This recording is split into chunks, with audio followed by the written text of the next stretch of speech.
welcome everybody to another edition of the Pocket Locker Podcast. I am your host with the most, all the way from the East Coast, and as always, good people, I am in.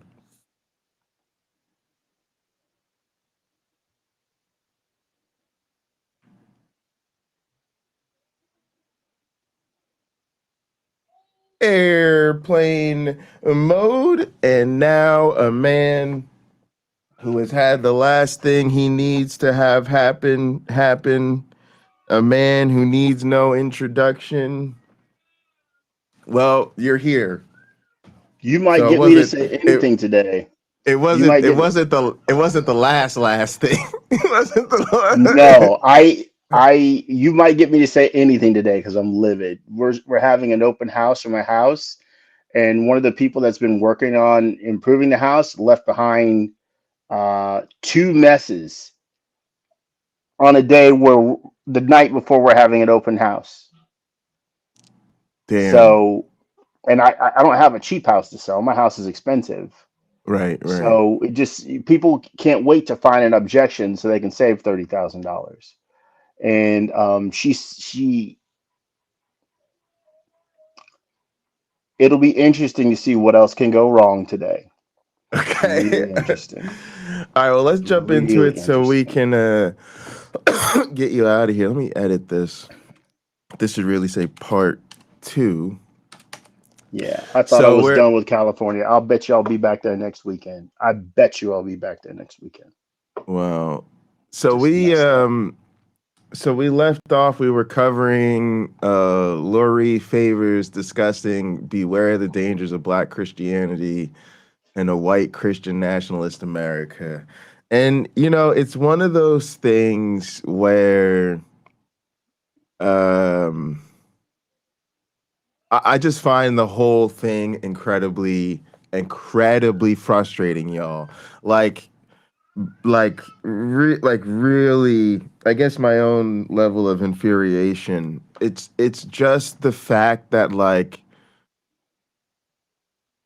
we can't get anybody to bring logic to the stupid fight.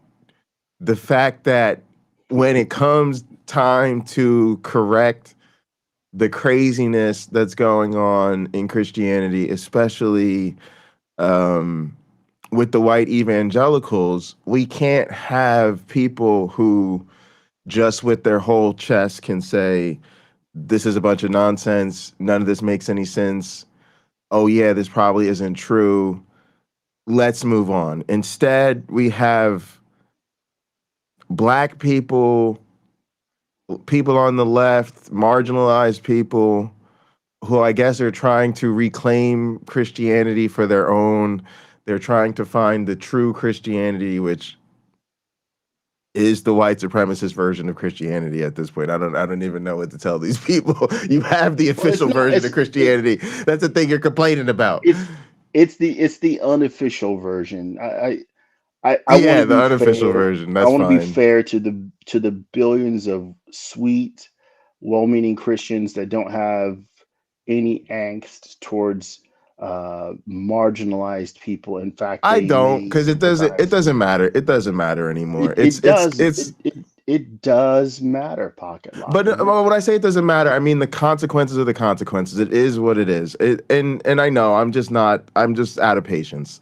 But listen, if you were running around telling me you didn't want to take the Fauci ouchie, if you were running around telling me, well, you're just concerned about the profit incentive of Pfizer, and there's been some back and forth about were they really honest about all of the data, and you just support bodily autonomy, and so you're fine if people want to take the vaccine. You just don't think you should have to take it to go back to work or to go back to school.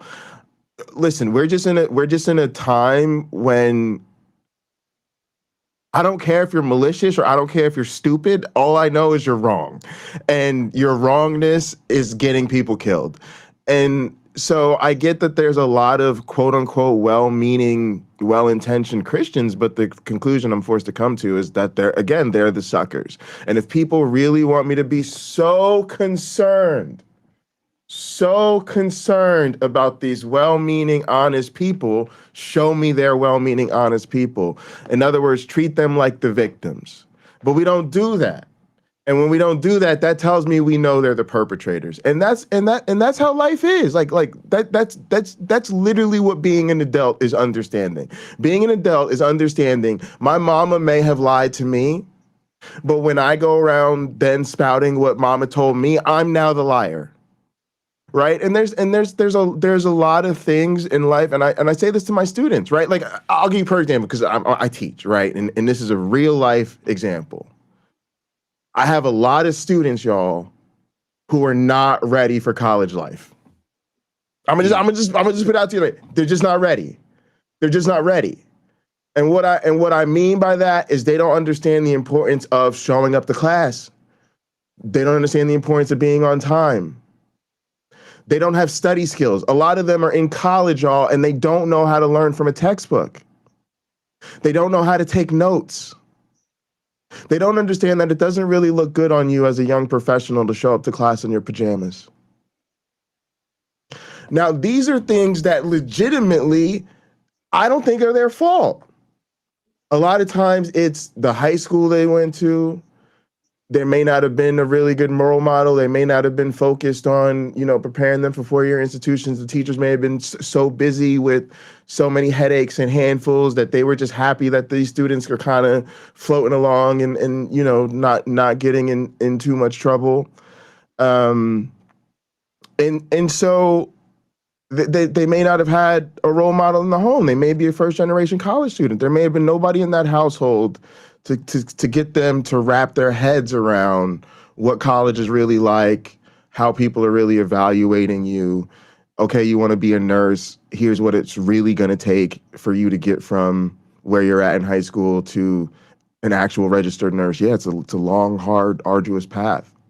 Okay, when they get to my classroom, and I tell this to my students, I say it may not be your fault, but it is your responsibility. Why? Because you're the adult now. You're on this journey. People are evaluating you, fair or not fair, right, wrong, or indifference. That's just the way the world is. So yes, you may have these bad habits through no fault of your own. You never had an opportunity to learn the right way. You never had an opportunity to do better. But guess what? The consequences of you not being ready are going to be felt by you. And so you are the only person who can take responsibility and turn this thing into a different direction and do what you got to do. Now, can I be patient with them, to help them, to support them, to encourage them? Yeah, and I try my best to do all of that, but ultimately it is on them. And honestly, I'm just at that point with believers because I deserve my life. I'm just as important as every single Bible thumping Christian. Okay. And so when we get together as adults, we have to be able to decide, what's real and what's not, what's right and what's wrong.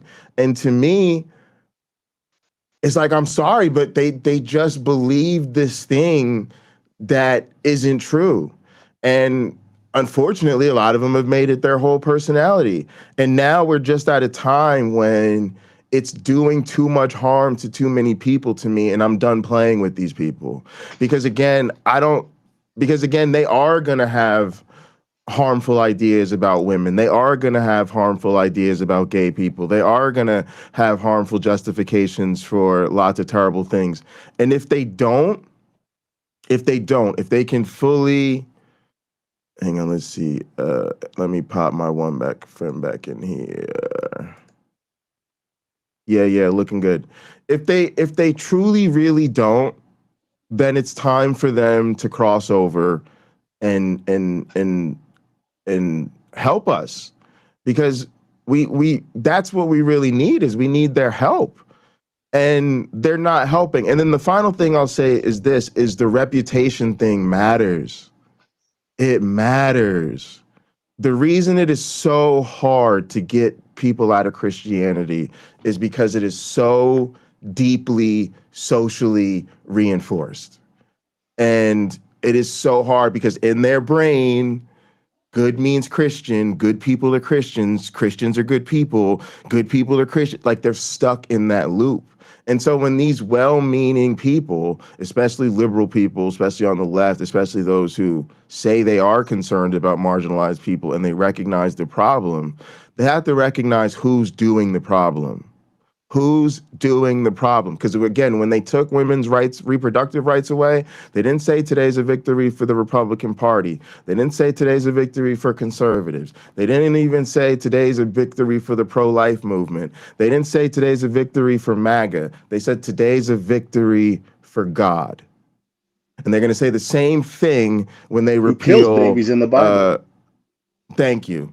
And they're going to say the same thing when they repeal, uh, you know, Obergefell, when they get rid of gay marriage. Then they're going to say the same thing when they get rid of interracial marriage. They're going to say the same thing when they put creationism back in the classroom.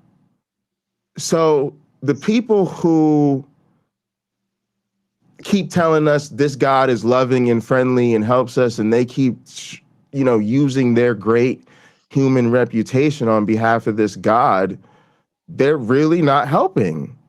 They're literally like nuns going around the community doing extortion on behalf of the mob. And that's how I see them. That's largely how, because think about what missionaries do. Missionaries come in, oh, we're missionary hearts, oh, we love Jesus, oh, we're doing soup kitchens, oh, we're building a school, oh, we brought you high-speed internet, and people are just loving it.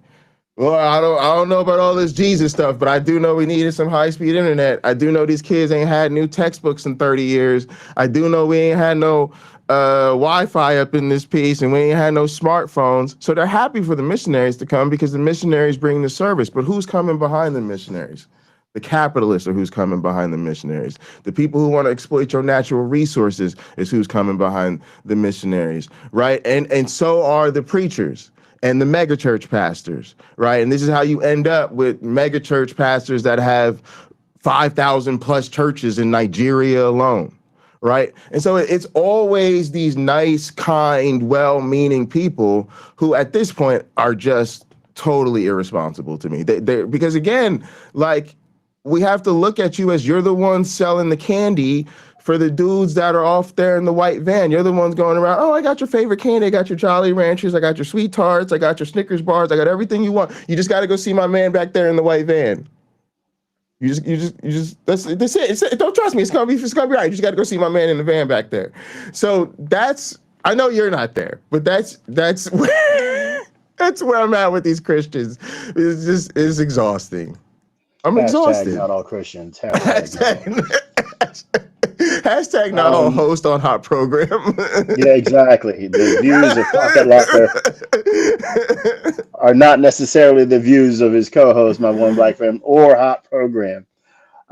Look, you're certainly entitled to your point of view, and you're certainly entitled to your opinions. And, this is a forum that we've created for you and I to express our opinions as well as our audience. We're happy for the audience to get involved and share with us what they think. We are not a monolith. All the ideas don't come from one person, nor are they one person's or 10 people's or 50 people's. Everybody has their own perspective, or is entitled at least to develop their own perspective. Um, there are people who are bad actors. They're not doing good. They're doing harm. They're trying to line their own pockets or get this or that or be, an abusive person in one way or another. And they're using Christianity to get what they want. There are people who've never read, the Bible all the way through. There was a post I replied to on Instagram today. Someone has made a movie about the young man that went to India. I think it's the Adamantine Islands or something like that, to proselytize because there were a group of people there who didn't know who the heck Jesus was. And so he went through all this training to go there. And those people, when they saw him coming as a young Asian man, shot him dead. Someone in the comments put, and I thought this was a little harsh, not just a little harsh. I love a story with a happy ending. I knew you'd laugh at that podcast. I knew you'd laugh at that. I love it. You know, but So, go but ahead, go hold ahead, on, hold on. go ahead. So it is a shame, in my opinion, that that's how that young man died. And yet, according to his own faith, he was in the right. He was trying to spread the gospel. He was trying to seek and save the lost. And in my view, the next person who shows up there should be intercepted by the Indian Navy and said, "Look, we're not trying to give your religion to these people. You may think you're in the right and go home and say we stopped you. You'd be right. We stopped you. But leave these people alone. You know, they But see, don't need you stealing from them. They don't need but what? that's the thing. Nobody is willing to stop them, and that's the problem. And that's the problem. That's Well, the problem there's some with people on that island that were willing to stop them. that. And That's what I'm and, saying. and That's that what they person, did. sure, and that person needs to consider and maybe, and I don't know anything about this young man, right? Maybe he should have considered, hey, I may have been exposed to some diseases that these people on this island have never seen, and I could potentially wipe them out because they don't Yes. have any immunity to it. Maybe my presence here is dangerous. He should have considered that. For all I know, he prayed and prayed and prayed about it, and God was in his mind telling him, Well, "My again, he child, prayed everything and will be prayed okay. You get yourself for over there." nothing.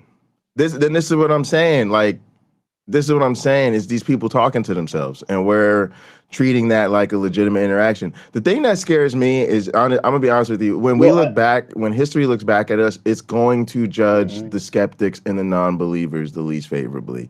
I'm so convinced of this. They're not even the problem anymore. The problem is the rest of us who can see through it but won't say anything. The problem is the rest of us who keep going along with this. And again, it's the most anti-human shit ever. I want to highlight Dade's comment. Dade, always good to see you. Dade has a wonderful channel. Check out Dade Murphy if you aren't subscribed. You should be. How does one? Wait, he says first. He said, "How do you convince someone deeply indoctrinated with dogma to respect empiricism, rational arguments, or evidence?" And then he says, how does one inspire someone to engage with their fellow humans from a place of compassion and empathy? And I'm gonna just tell you straight up, you don't use Christianity. You don't use Christianity. You have to, because No, I don't think that's the you best can't way. do so honestly. And you can't, it's anti-human to its core. And this is what's driving me crazy. Why can we not? I would like Go to, ahead. well, you finish. I would like to address what Dade said. I think there is a way, but I would seriously like to address what Dade said. Now, you go ahead and finish because I'm you good. spoke first, You please. just can't use Christianity. You can't do it. It's anti-human to its core. You cannot. The message is you are born fucked all the way up. There's one path to redemption. It's Jesus. And that, even that, is an anti-human sacrifice. Like, I don't even know why I don't even understand the conversation. Like, I don't this is what I'm saying. I don't understand how secular people, liberal people, humanist, I don't understand. I honestly, I'm to be respectful, I think it's a delightful delusion. I really do. And I think it's a result of a couple of things. I think one, it's residual indoctrination. I'm just being honest. I think a lot of us are former Christians. We were deeply indoctrinated in Christianity. It formed a lot of not just our theology in terms of believing Jesus died for our sins, but it informed our social development. And so a lot of us are just still indoctrinated in Christian bullshit. We believe you can, love your enemies and pray for those who persecute you. And as non-believers, I think we are still trying to do that. I think we are still trying to prove ourselves to Christians. We're trying to prove that we're really good Christians and we're really good people and we actually live the Christian values that they all claim to have. I think it's a huge mistake. Hang on, he's just having a connection issue. So that's the first thing I think is happening is residual indoctrination. I think the second thing that's happening is just social pressure.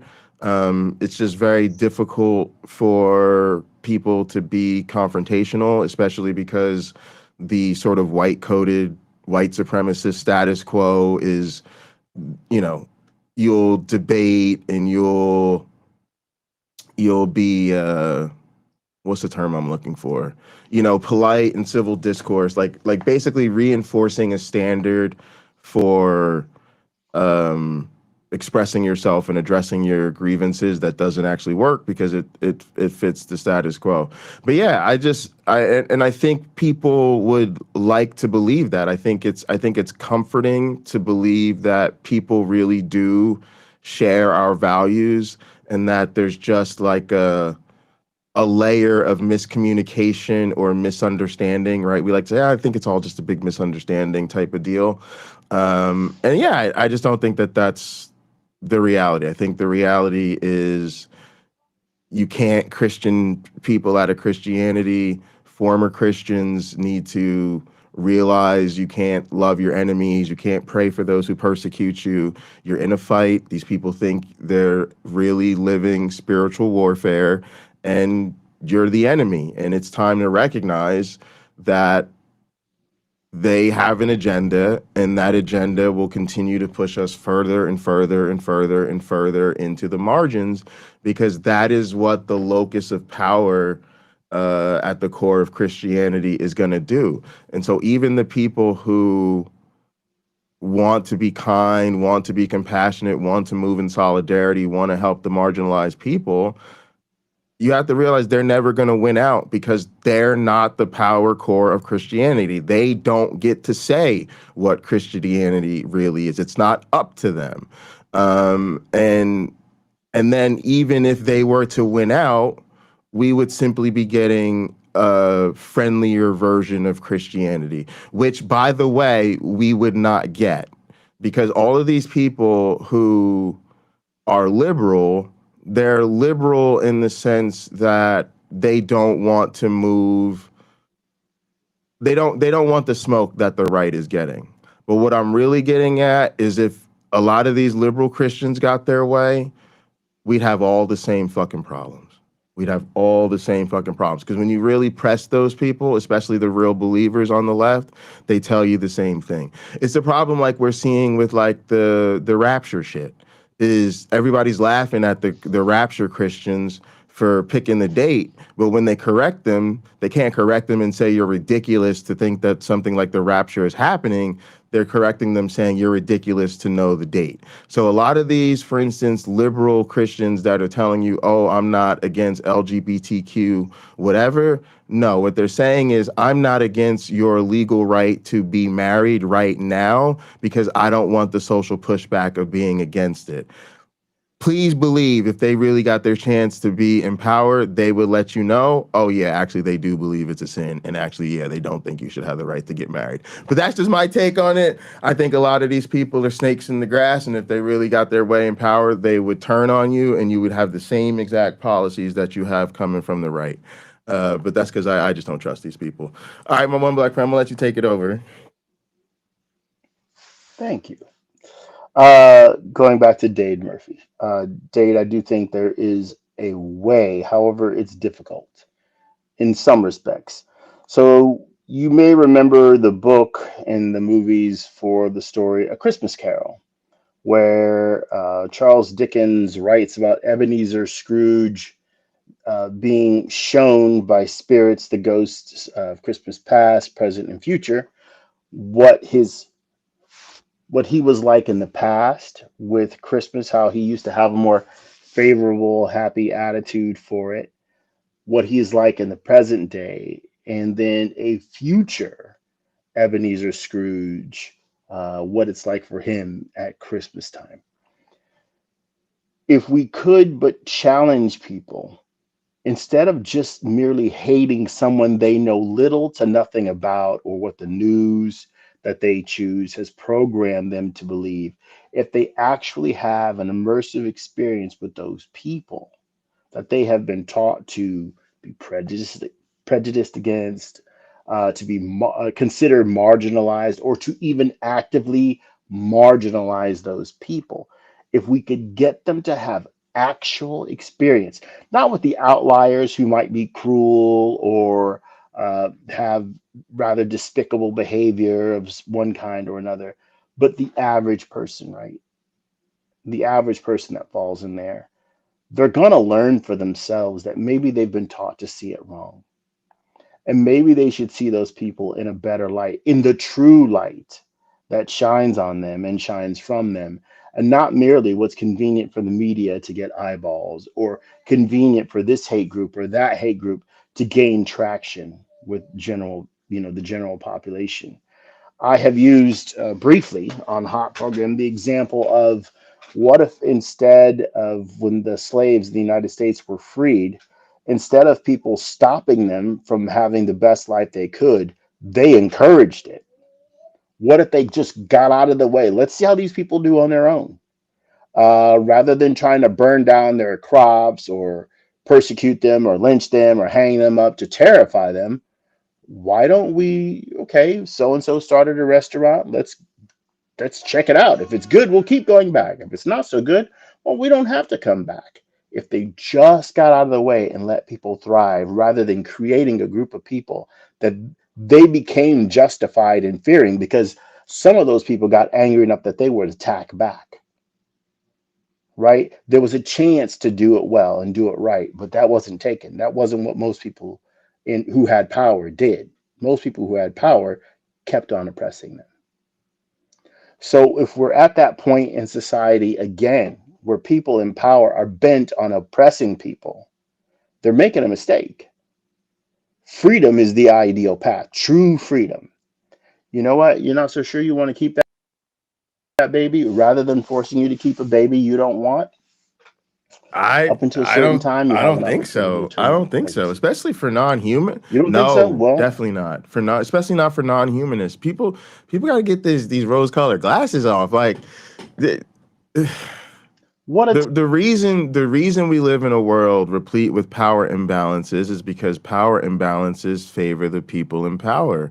So I, as a humanist, think freedom is the way to go. I, as a humanist, think every human deserves dignity and autonomy and all of these things. But no, I recognize that I don't live in a world where that's true. And I think, hang on a sec.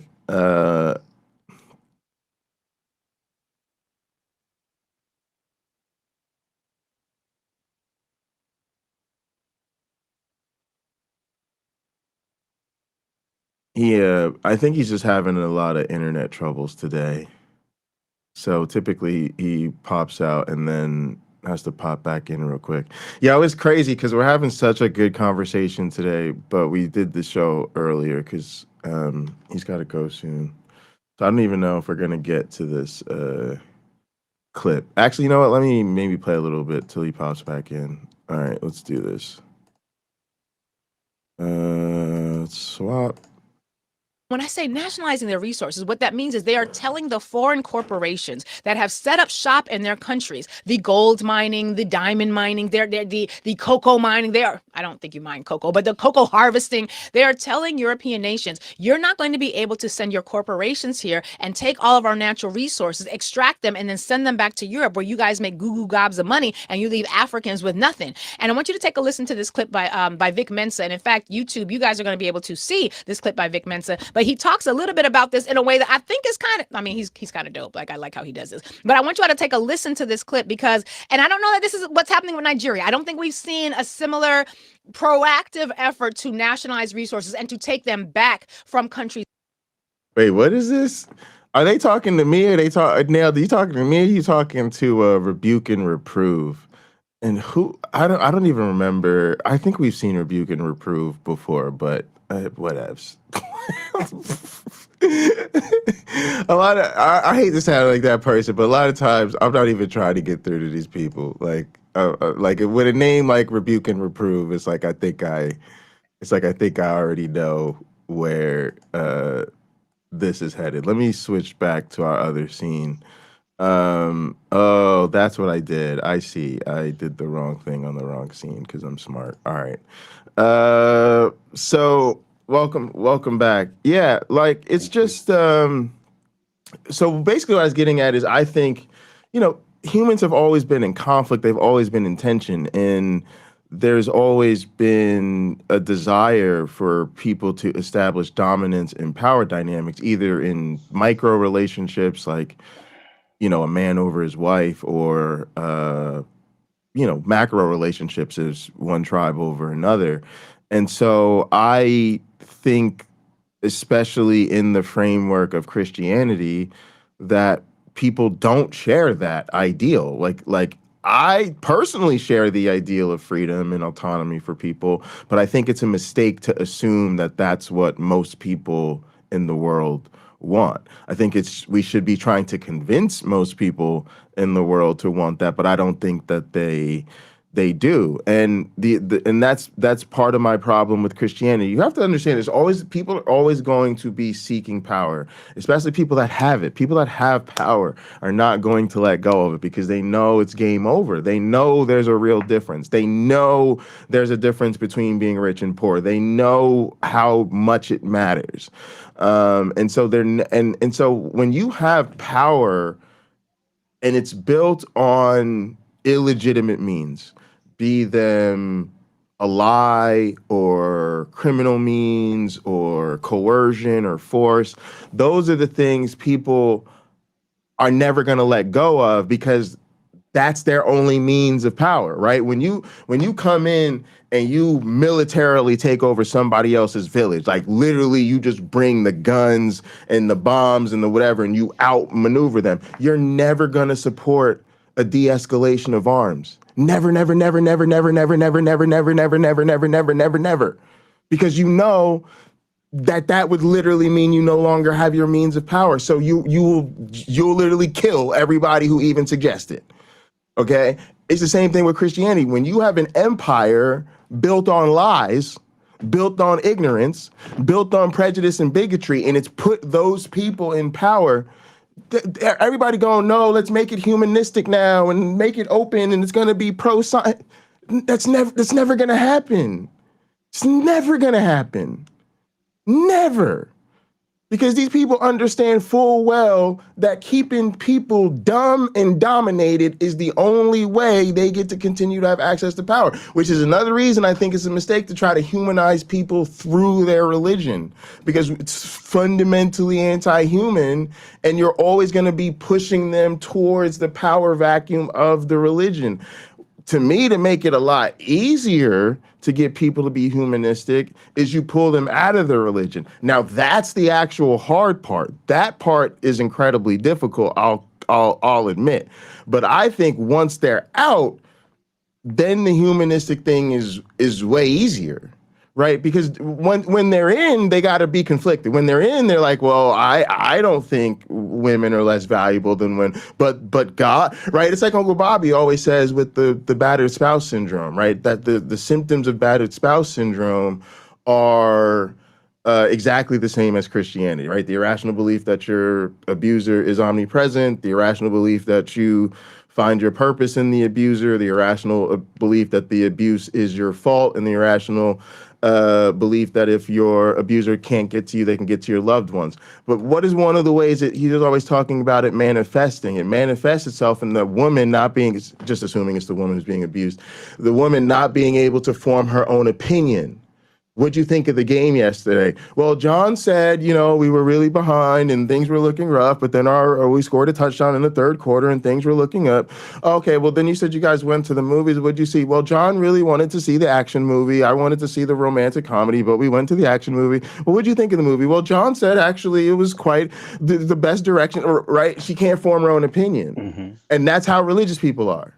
And they're always gonna be that way. And you also have to remember they're not acting in a vacuum. It's not us having some conversation trying to pull them towards humanity. They're going to Bible study every Wednesday. They're listening to gospel music when they get it. As soon as you're done trying to humanize them, they're getting right back in that car listening to gospel music on their way back home or whatever. Then they're in church on every Sunday morning. And what are they getting? They're getting indoctrination from the pastor in the pulpit. So they're constantly being pulled in the wrong direction. And all of that matters to them because when they come to form their own opinion, you're not even going to get their own opinion. They're going to be constantly trying to tell you what they think God wants them to tell you, or what their pastor thinks, or what they think as a result of their Bible study. And again, those forces are always going to be telling them, hey, the Bible says for man to lie with man as he does with woman is an abomination, and surely say they shall be put to death. So we're done.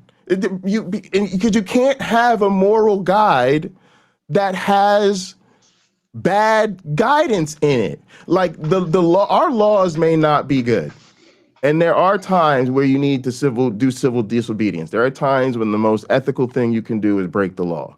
But when we make legal codes, the intention is that you follow all of the laws in the legal code because they are all supposed to be telling you what to do. But with faith, we go, yeah, well, it says don't murder and don't kill in there. So I guess there's some really good stuff. But then it says all of this monstrous stuff too. The monstrous stuff has the same authority that the good stuff has. So that's just why I'm frustrated. I don't know what to do, but I'm like, we can't keep doing this. All right, where's the hang on. All right, let's get a little bit of her in. I know you gotta go soon. Yeah, I do. We'll try to get out of here at the time we said. All right, here we go. Like France, to take them back from countries like Britain. But something is happening here. Pay attention and take a listen to this clip. Amina, if you could just hit that. Thank you so much. Now, I don't want to say I told you so, but remember my video in front of the Egyptian obelisk in Paris when I said France owes everything to Africa? Well, since Africa has started seizing back their resources, France is literally collapsing like today. 200,000 motherfuckers rioting in the street. They throwing crepes at the police, hitting them with baguettes. I seen 2 motherfuckers sword fighting with baguettes. Motherfuckers, the police. Is this for real? No, I'm gonna laugh at people struggling, but the economy is falling the fuck apart. They sacked the prime minister, cut health care, cut holidays. So you gotta understand, our Western comforts, hey, I got them too, I do, are the direct result of third world exploitation. Western luxuries are the result of imperialist exploitation, racist exploitation, straight like that. Act like we're an afterthought and should be grateful. But you turn off the pillaging of African, South American resources, castles crumble. 14 African countries kicked France out. They've been giving 80% of their GDP to France. Niger nationalized the uranium. Burkina Faso nationalized the gold. Mali nationalized the gold. Senegal ejected the troops. What's up, babe? I'ma clean it up, okay? The point here being the colonized peoples of the world are the literal lifeline of the West. They've made themselves entirely dependent on our exploitation, which leads you to ask, the fuck they gonna do when we take the power back? They ain't gonna be They'll sweet. lose their damn minds. He put it where the goats can get it. But basically, what's happening right now, France's economy is cratering. I just love the way he talks. Like I feel like I'm not a woman, but I kind of want to hear him spit some game. He can talk. He's a talker. I want to. Yeah. It is. He makes an interesting point about people trying to rule over a country that they conquered a few hundred years ago. In modern times, it would be part of what I do, my day job now, where it didn't used to involve international affairs to the same level. It's on a higher level now. And it's made me more aware of what the plight is of people in other countries, the countries we deal with at work. How what goes on internationally affects the people in those nations, because ultimately it affects us here. The man saying, I'm paraphrasing perhaps, the discomfort they experience allows us to be comfortable here. That is something that I think too few people, self included, notice and appreciate. That is a fact that, yes, inconveniencing them creates conveniences for us. To some degree, some people, they're getting a job, they're earning a wage, and it's good that that is available to them and their economy. But if that wage is unfair, if the conditions I was gonna say I wouldn't even say that because and this is why capitalism doesn't work. I don't want. I don't. Well, capitalism works just fine. You can have capitalism without exploiting people. The problem is capitalism works best and at its highest efficiency when you are exploiting people. I don't think you can, because I don't think we really want to. Yeah, because we're acting as though the exploitation is optional or like it's a bug. No, it's a feature, and we're It dependent on is it because you optional. have to create the value. And so the value is created by people being able to acquire goods at lower than what they should really pay for them. That's especially true of the business itself, which needs to sell the goods at a profit margin. And so, without that ability to exploit people, you would then have to actually pay laborers what they were actually worth, which would make selling the product unprofitable. Or if you sold it at a profitable margin, the market of consumers would not be able to bear it. So that's But pocket so, pocket. and if I'm I wrong, then why don't they just do it? Like if I don't I'm have a wrong, then science let's see degree. it. I don't have a science degree. I have a business degree. So I can tell you you're wrong. They sell plenty of Lamborghinis. Ferrari sells every car they build before it's built. It's pre-sold. Before it's made, it's pre-sold. There are so at any price level, there are plenty of buyers if the product is desirable. But that's a luxury good. I mean, like, But and luxury good, and it that is almost proves the exploiting. point. No, it doesn't. That's the problem. Like, it's a luxury good, and it shouldn't be sold for the price it's sold for. No, Capitalism, like that's it's sold for what people will pay. If I'm running Ferrari, I'm not interested in producing an economy car that will sell for $21,000. It's but you're not I don't producing a car that is that much more worth it. Like, is your car? it Does it is have features I that will don't have? argue I will argue my $300,000 Ferrari is not better than a $32,000 Toyota Camry. It's It's exactly what not. I'm It saying. will not last as long. It is in some ways it is mind blowing the engineering that goes into that It's $32,000 fragile. It's Camry. probably got cheap plastic all inside the interior. I mean, Lots of carbon this is a fiber. thing But people are having conversations about right now. Literally, that the luxury goods that most people spend tens of thousands of dollars on are literally oftentimes, and I don't want to not say this better about than Ferraris. cheaper goods. No, but oftentimes they're produced in the same factory. They're just Lamborghini badged parts are. differently. Yeah. Lamborghini uses Lamborghini uses parts from lots of different manufacturers that aren't in the Volkswagen group at all. They'll use parts from Ford. They'll use parts from Volvo. They use what works, and they'll sell it to you at a higher price than they get it from Ford or Volvo for. You know, to the tune of thousands of dollars in markup. They don't care because what people will pay it. They put a Ferrari sticker, I But mean a that's Lamborghini a sticker whole thing. over the Like, Volvo sticker. because to me, first off, there's still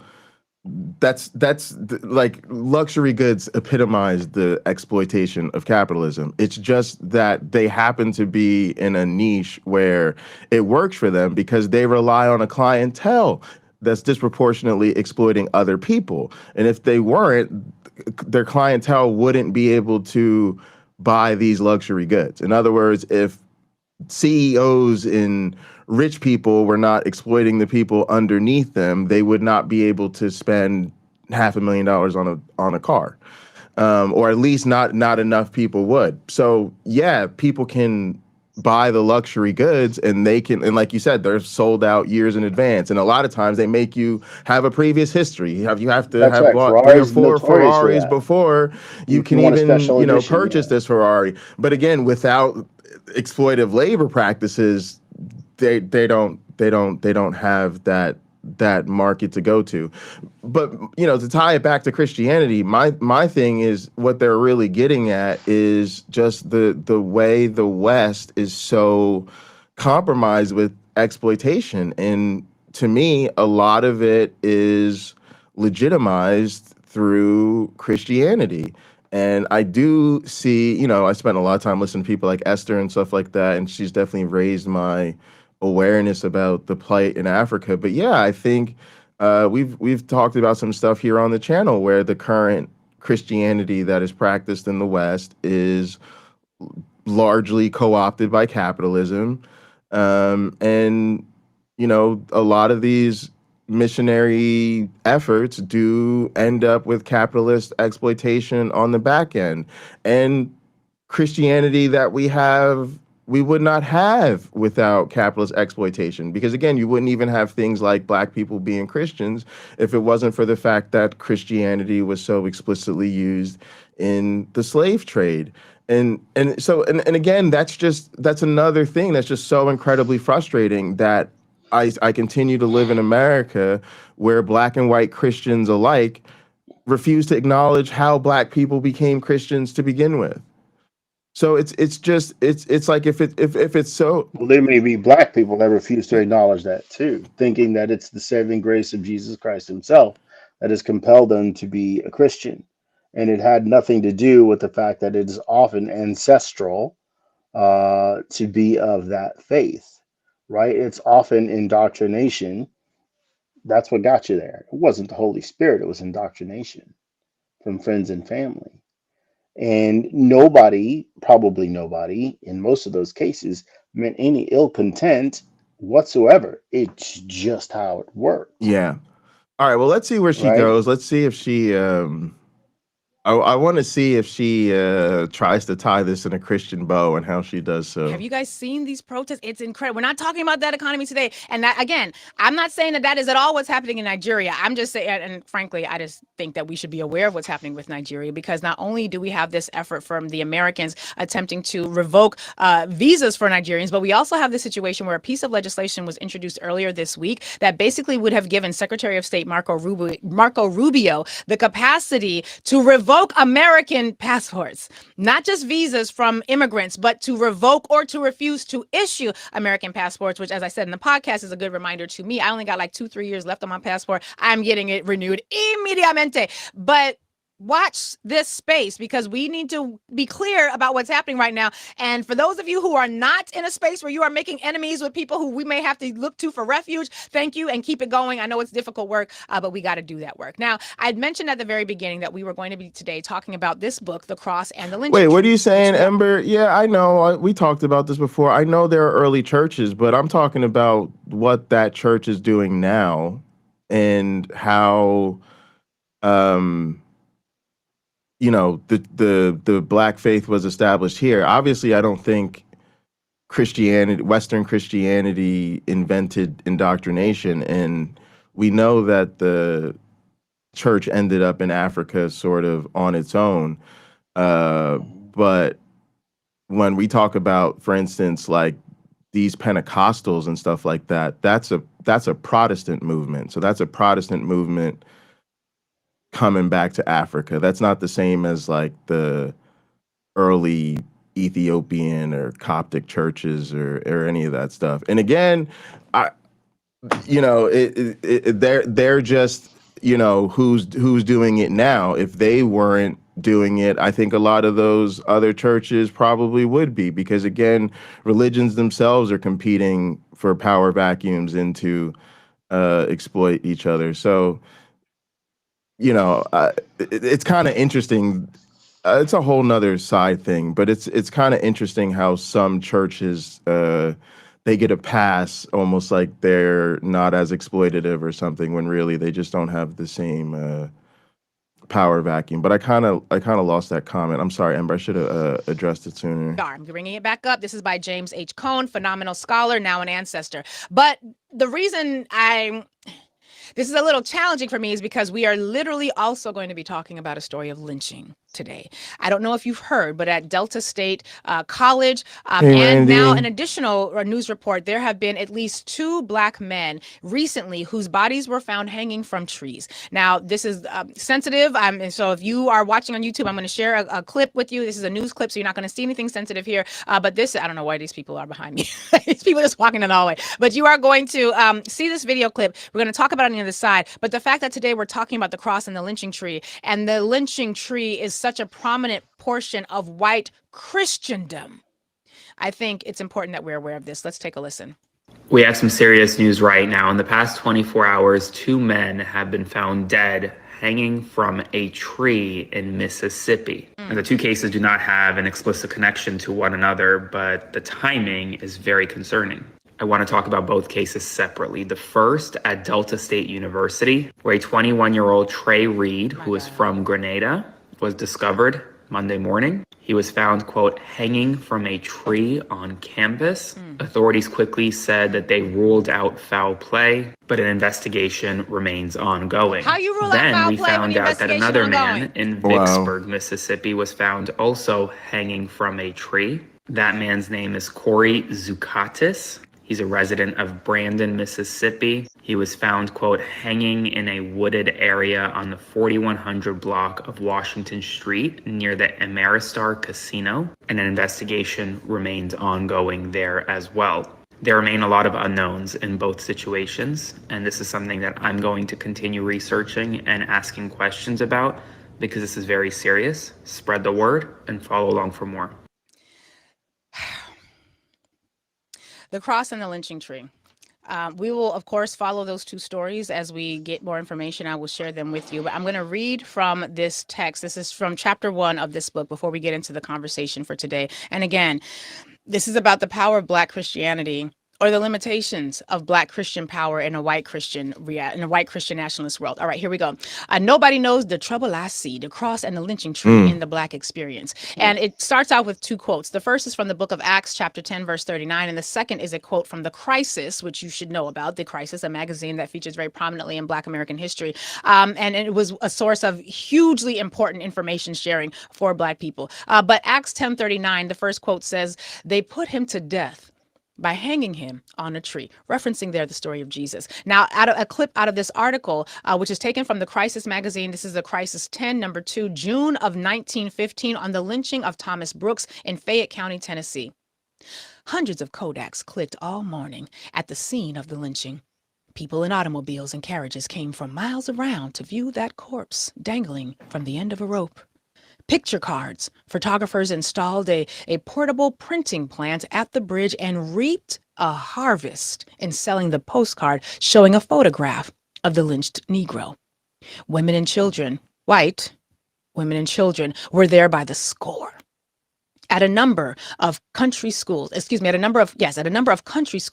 day's routine was delayed until boy and girl pupils could get back from viewing the lynched man. These white Christians in the year of our Lord, 1915, had decided that this was a worthwhile venture to pause school so that the school children could take a field trip down to the bridge where they could see the body of that Negro hanging and swinging from a tree.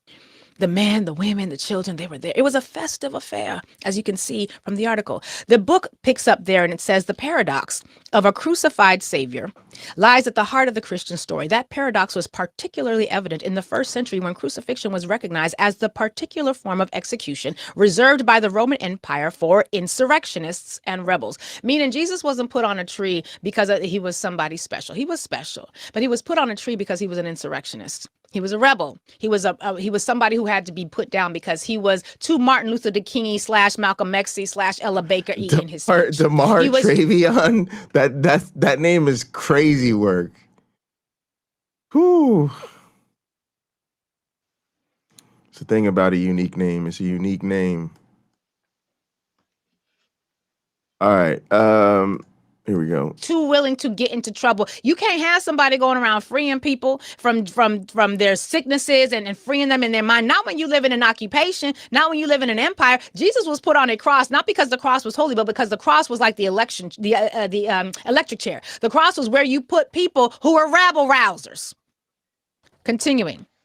It was a public spectacle being hung on a cross, accompanied by torture and shame, one of the most humiliating and painful deaths ever devised by human beings, except lynchings, right? You see how similar the conversation about how we describe what they did to the body of Jesus in the Black church, in any church, and how similarly Black people, when they are being lynched, Do you see the connections here? I hope you see the connections. Hope you see the connections. That Jesus died this way required special explanation. It made no rational or even spiritual sense to say that hope could come out of something so horrible. And yet that strangeness of finding hope in something that awful, it sort of typifies what's happening with Black Christendom. The book goes on to say that the sufferings of Black people were during slavery are too deep for words. That suffering did not end with emancipation. Robert, I think I don't know. I think our tagline's becoming like a high crime and misdemeanor these days. Apparently, Comey going to jail. I'm like, Comey, they trying to put Comey in jail for some shit me and Robin be saying all the time. The violence and oppression of white supremacy took different forms and employed different means to achieve the same end, the subjugation of Black people. And Christian theology for African Americans maintained the same great challenge to explain from the perspective of history and faith how life could be made meaningful in the face of death. At no time was the struggle to keep hope alive more difficult. This is actually really interesting. This is actually really good. Then people were during slavery are too deep for words. That suffering did not end with emancipation. The violence and oppression of white supremacy took different forms and employed different means to achieve the same end, the subjugation of Black people. And Christian theology for African Americans maintained the same great challenge to explain from the perspective of history and faith how life could be made meaningful in the face of death. At no time was the struggle to keep hope alive more difficult than during the lynching era. The lynching tree is the most potent symbol of the trouble nobody knows that Black people have seen but do not talk about, because the pain of remembering visions of Black bodies dangling from southern trees surrounded by jeering white, dare I say, Christian mobs is almost too excruciating to recall. That's how we begin today's conversation. But y'all, that is the reality. That is the history. And it's so, you know what? It's so funny to me, y'all, because it's fatal. It's fatal, and it should be fatal. It should be fatal. It should be the end. That should be it. All we should have to do in America is talk about the history of how Black people became Christian to begin with, and the realities of what it meant to be Black in Christian America. Christian America that from the beginning told us all men were created equal, except the equal men that signed it, about, all but about 2 or 3 of them were slave owners. Imagine that. A literal. These are the guys who are the champions of freedom, and everybody's created equal. They were all slave owners. And again, even then, as Christian men, didn't even think their wives deserved human rights. Didn't get that. Didn't understand that. And then you have this entire history of our people being dragged over here, bound, enslaved, the whole 9 yards. Y'all know the situation. And beyond them using the religion for our enslavement and using the religion during our enslavement, even afterwards, the fact that you would have them, after church, the same way people is now trying to get out of church. Pastor start talking, it'd be like 12:45. They'd be like, Pastor. They'd be looking at him. Because that football game about to start, y'all. That football game is coming on, and Pastor better wrap it up. Okay, that's how it was. But we was gonna go watch a Black man be lynched. So now in 2025. People want to tell us this Jesus is love and God and so wonderful and just the most amazing thing about us, and Black people are still getting lynched. It's just so weird, y'all. Do y'all realize how weird it is that this same Christianity is this thing that people are trying to convince us we have to love? I'm gonna just say this. I heard somebody say this about Israel the other day. Why do they want us to love Israel? It's so weird. Y'all don't think about us trying to love any other country. Why is Netanyahu? Why do they want us to put Israeli flags in our government buildings next to the American flags? I'm not talking about I right. can I'm not tell talking you. about left. I'm not going to I talk can about tell you. conservative. Well, I'm just saying that's how I feel about Christianity. Why do people want us to love this thing? I don't love it. Because It's not me, it's because not mine, it's foreign to me. I don't love it. I'm not into it. sort Go of ahead, it's all the way you. to sure the way to think about it is from the biblical perspective. God will bless those who bless Israel, and God will curse those who curse Israel. And they think that when I sincerely ask a Christian person, is there a metal sky dome covering the earth? Right? If a person is Christian and they haven't read the Bible, they'll say no. And I'll say, well, on page 1 or 2 of most Bibles with an Old Testament, it says there is, but there's not. So they now have to look at the Bible differently because I've just told them there's a mistake. Immediately, they must decide whether or not I've misinterpreted something or they believe in something that isn't entirely true, right? If there are someone who will say their admission is that the Bible is 100% true, cover to cover, back to front, and front to back, they now have to deal with the simple fact that it gets things wrong at the start of the book. At the start of the book. So what else is wrong? We can go on, right? It goes and says there's a flat earth, that the earth sits on pillars. Those things aren't true either. It says that they'll have, in Mark, they'll have healing powers where they can lay hands on the sick and heal them. That isn't true either. We can go on and on showing them things, demonstrating that things that the Bible says should be true according to its own statements, but aren't true in the natural world. That's not what we see. We don't see a supernatural world, even though people believe there is one in effect right now. Right? The gods were in the clouds for the Greeks. Now we've been in the clouds. There are no gods up there. Heaven, the biblical heaven, was up there where the birds are flying around. Well, when we could get there, we learned quickly that God and his angels and Jesus were not there. There's no kingdom in the sky there. So people will brush it off now and say, well, it's in another dimension, because that's something we understand about. People are saying there are other dimensions other than length, width, height, and depth, that sort of thing. And there's something else. There's this otherworldly realm out there that exists along with what we can observe here. But to me, that's just science fiction, right? Like It I is it think, is science fiction. yeah, And yeah. I do think that sadly, even the Bible in its infancy, in those chapters of Genesis, they weren't trying to state the way the world and universe were created as a fact. They're merely trying to give people ways to understand, sort of like a mnemonic. You might have done that for your students as you were teaching genetics. Here's a mnemonic for you to remember this, or here's a story that'll help you remember these facts, right? We know these things for sure. Here's a falsified story that includes those factual details to help you remember it. Maybe that's how it began. I don't know for sure. Having written quite extensively myself, I kind of wonder if that was what was at play. And in the New Testament, you've heard me say this. It's no shock to a regular viewer of our program here that I think the New Testament reads like homework. The Gospels, anyway, that's like somebody's homework assignment. It's not polished enough for the most part, in my opinion, to read like it was a facts, a story that really happened.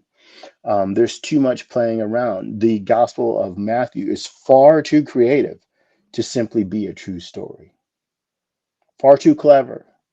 And it's not that people can't be clever. Someone invented a light bulb. I wouldn't have done it. Someone invented the bicycle. Wouldn't have been me. I've built plenty of them, though. I've had other ideas. So we have people who have to wrestle with the idea that they may dearly believe something that wasn't true. My brother had invited to lunch a guy who is this, I guess he's a minister now, but he wrote a book called Face Down, and he was supposed to come to lunch with us or meet us at lunch. And I was wondering, okay, is this guy going to end up talking to me about religion? Because in my view, he and I, if he went to seminary, we're talking over my brother's head the entire time. Like you don't necessarily know some of these things we're going to discuss. If it came up to where he felt the need to be right in his faith and he knew things that I knew, or why seminary students don't become clergy members, why they drop out, or why they go on anyway, knowing, wow, I can't even believe this the way I did before I started seminary. He and I, his friend and I, can have that conversation. He and I can't have that conversation. My brother and I literally have to discuss other things, but there are plenty of other things to talk about than, his faith. I let Why they're that be still his business. believers? My brothers are believers. Yeah, Yeah, I they think all most believe. believers are just stonewallers. At the end of the day, they just My puff up bro- their my chest brothers, my and sister, you and my can't go mom, they there. believe. Yeah, Hmm.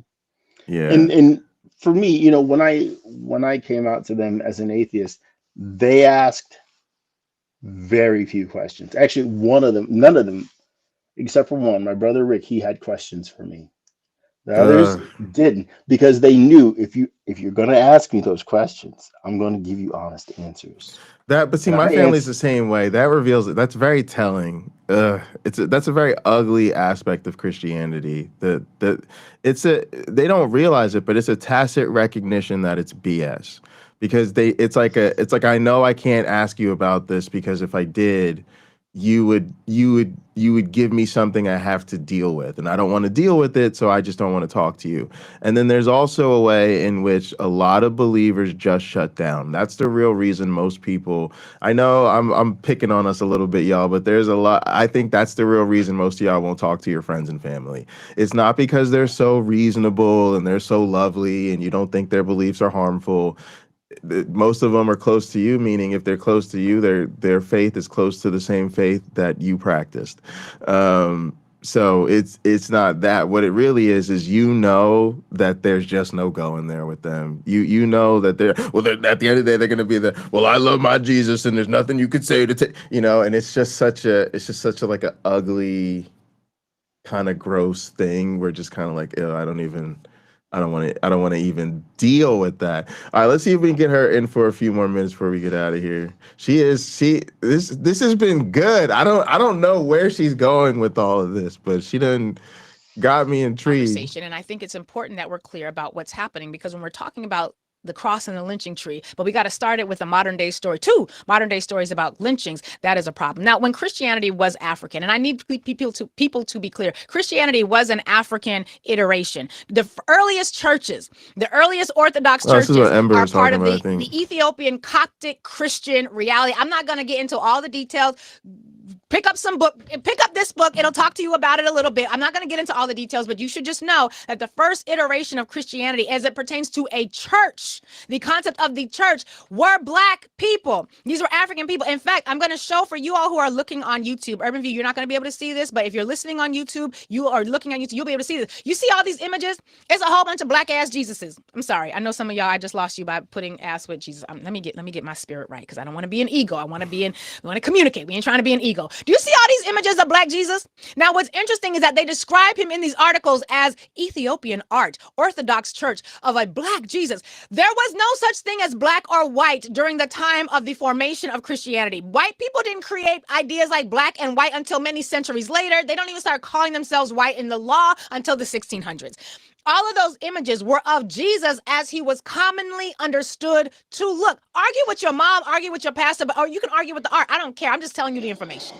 And so when we look at the African understanding of what Christianity was, and I'm not trying to at all say that Christianity was an African religion. It became a global religion, but at the time that it was being formulated in the initial outset, it was a very African concept and construct. And as an institution, African Christianity was largely compatible with African life, meaning and purpose. There was no real need to choose between being black and being a Christian, again, because Europeans didn't start creating phrases like black and white so that they could justify enslaving us until many, many centuries later. Now, what's important about this is that we have to be learned about the shift that took place from what was happening in the continent of Africa when people were understanding what that version of Christianity was to what began happening as a result of how Europeans evolved during the Dark Ages. Now, keep in mind, we got that two cradle theory, which I've described before a little bit at length. Two cradle theory, look up Sheikh Anta Diop. He talks a lot about how there were two cradles of civilization, one being African, one being... Hang on, I want to acknowledge this. So Jer said, I don't discuss it with my family because I don't do well with arguments or debates. My emotions make my mind go blank and I can't remember all the arguments that I know otherwise, and I just end up crying. Yeah, I think that's fair, Jer. I'm always saying people should just give themselves a pass to not deal with their family and friends if they can't go there. And I just wanted to acknowledge your comment because I think that that's you know, a valid emotion and response.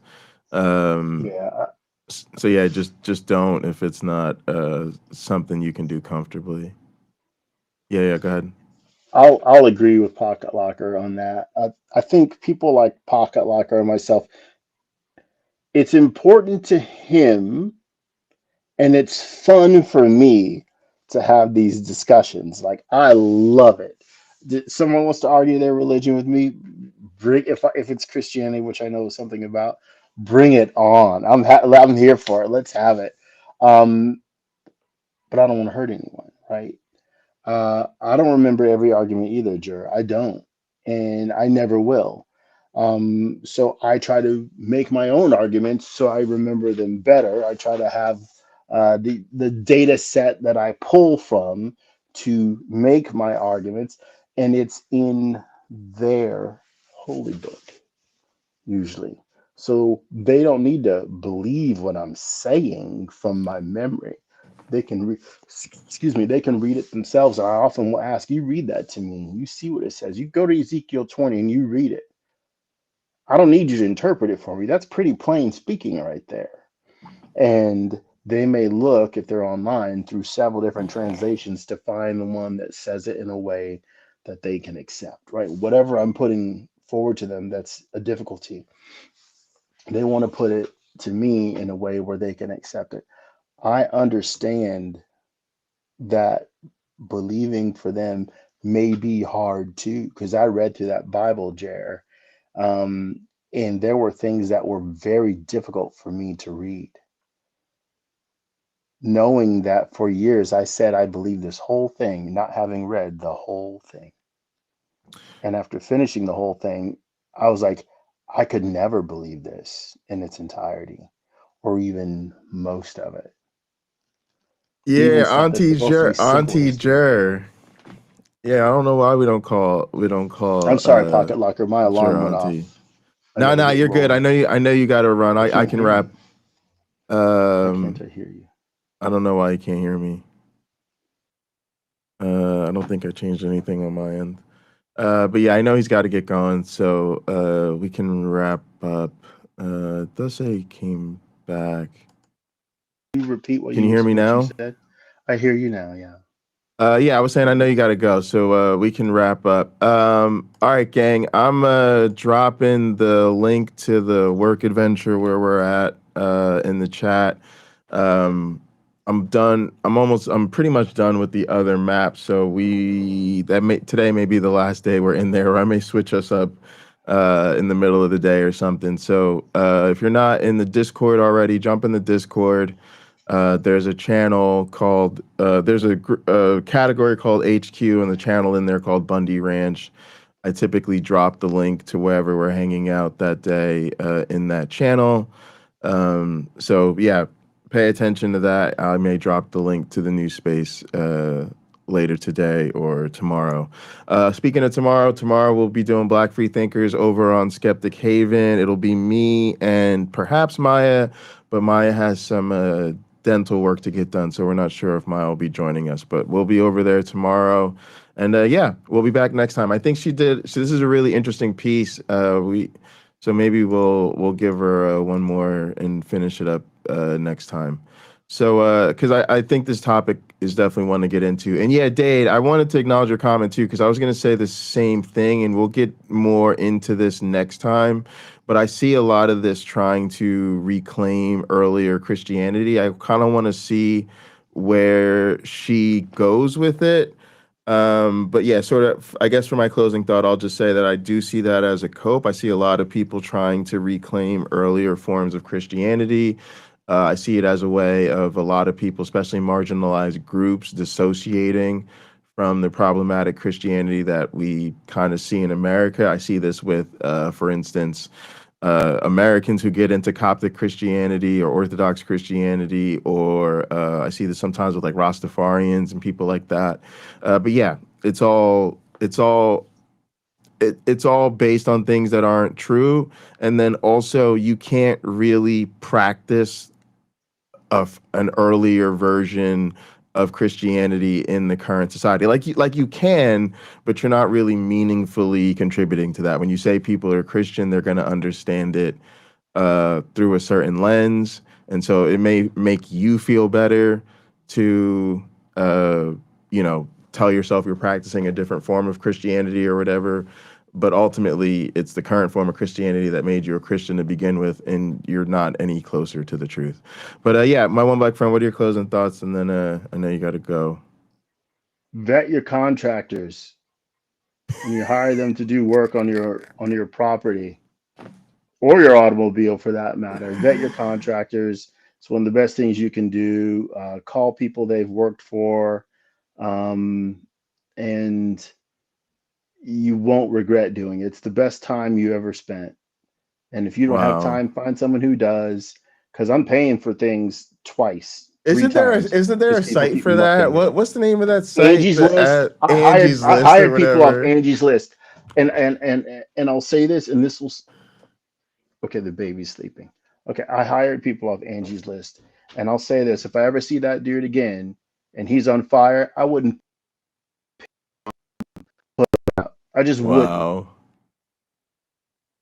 But at him, here you go, dude. I realize you're suffering, but here's something back. It's it's That's crazy. You're a robot, and I don't know what's going on. We're getting audio issues. vet your contractors. Oh, now it's like catching up. That's so That's weird. all I gotta say. I'm writing really quickly suddenly. Ye- Yeah, best time you ever spent. Don't be in a hurry. Make people wait on you. Get everything done. Make lists with instructions. Make sure they're followed. All right. All right, Yeah. gang. We'll see you next time. I dropped the link to the HQ. Come hang out.